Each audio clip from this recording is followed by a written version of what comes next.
Ramadan et sport de haut niveau. Un duo impossible? C'est la grande question que se posent des milliers d'athlètes musulmans chaque année. On va décortiquer ça ensemble en se basant sur les sources islamiques pour y voir un peu plus clair. Voilà, c'est ça le dilemme. Est-ce qu'on doit forcément sacrifier sa performance pour sa foi ou l'inverse? Eh bien, vous allez voir, la réponse est beaucoup plus nuancée qu'on ne pourrait le croire. Avant toute chose, il faut comprendre un principe absolument fondamental. La jurisprudence islamique, ce n'est pas juste un catalogue de règles rigides. Non, c'est avant tout un cadre qui offre de la souplesse, de la flexibilité. Et ce principe ne sort pas de nulle part, il vient tout droit du Coran. Ce verset, c'est vraiment le cœur de toute la discussion. L'idée de facilité est centrale, ce n'est pas une option. La spiritualité n'est pas censée être une épreuve insurmontable. Alors concrètement, qui peut profiter de cette flexibilité? Le consensus des savants reconnaît principalement 3 cas. D'abord, les malades, évidemment, si le jeûne peut aggraver leur état. Ensuite, les voyageurs qui parcourent une longue distance, environ plus de 80 km. Et enfin, un cas plus subtil, celui de la difficulté extrême. Et là, attention, la nuance est super importante. Le ramadan, c'est un défi. Un certain inconfort, la faim, la soif, c'est normal. C'est même attendu, ça fait partie de l'exercice spirituel. Mais il y a une ligne rouge. C'est le moment où cet inconfort se transforme en vrai risque pour la santé. Et c'est là, seulement là, qu'une exemption peut être envisagée. Un point essentiel à bien retenir, une exemption, ce n'est pas une annulation. Toute personne qui ne jeûne pas un jour pour une raison valable doit absolument rattraper ce jour manqué avant le début du ramadan de l'année d'après. C'est une dette, en quelque sorte.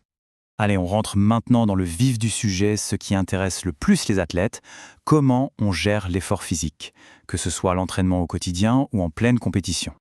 Cette citation d'un savant contemporain résume parfaitement la position générale. Oui, l'exercice est tout à fait permis, mais il y a une condition, il ne doit pas mettre en péril la santé ou rendre le jeûne insupportable. Le mot-clé, ici, c'est vraiment équilibre. Ce tableau nous montre bien les différentes nuances. L'entraînement est permis tant qu'il reste bénéfique. Il devient déconseillé, makrouh, s'il vous épuise au point de ne plus pouvoir prier correctement ou de nuire à votre santé.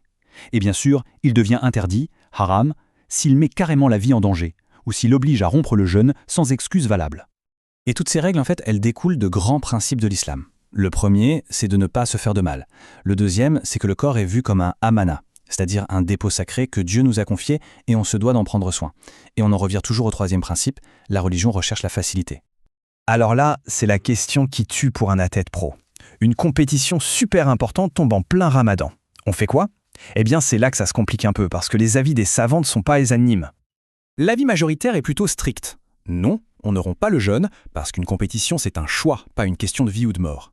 Cependant, il existe un avis minoritaire, mais attention, il est très encadré. Il ne concernerait que les sportifs professionnels dont c'est le gagne-pain. Et même pour eux, il est indispensable d'aller consulter un savant compétent pour étudier leur cas personnel.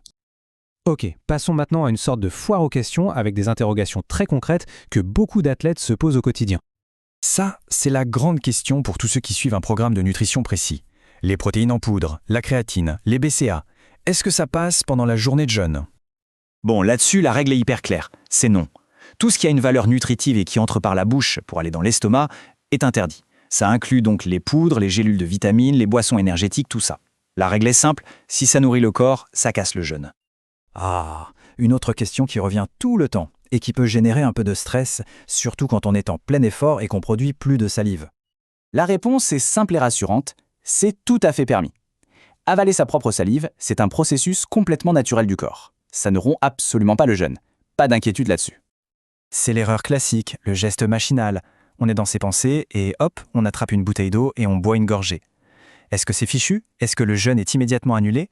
Et la réponse, qui nous vient d'une parole du prophète, est vraiment pleine de miséricorde. Si c'est un pur oubli, le jeûne reste parfaitement valide. Il faut juste s'arrêter dès qu'on s'en rend compte et continuer sa journée de jeûne normalement. C'est même vu comme un cadeau de Dieu. Bon, on a beaucoup parlé des règles, du permis, de l'interdit, mais si on allait un peu plus loin, si on se demandait comment l'effort physique lui-même peut devenir une prière, une forme d'adoration. La clé de tout ça, c'est un concept fondamental en islam, la niya, l'intention. C'est ce qui se passe dans le cœur, la motivation profonde derrière chaque geste. En fait, une même action, comme s'entraîner, peut être soit un acte banal, soit un acte d'adoration. Tout dépend de l'intention qu'on y met. Alors concrètement, comment on fait? Eh bien, en posant des intentions sincères avant l'effort. On peut s'entraîner avec l'intention de préserver ce corps qui nous est confié, ou alors pour rester en forme et avoir la force d'accomplir ses autres devoirs religieux. On peut aussi le voir comme un moyen de forger sa discipline, ou tout simplement de remercier Dieu pour les capacités physiques qu'il nous a données. Et on termine avec le conseil le plus important. C'est vraiment crucial. Ce qu'on vient de voir, ce sont des principes généraux, mais chaque personne, chaque athlète a une situation unique. Pour un avis qui est vraiment adapté à son cas, la consultation d'un savant religieux compétent est absolument indispensable. Voilà la question finale qu'on peut se poser. Finalement, ce n'est plus une question de « est-ce que j'ai le droit ?», mais plutôt « comment ?»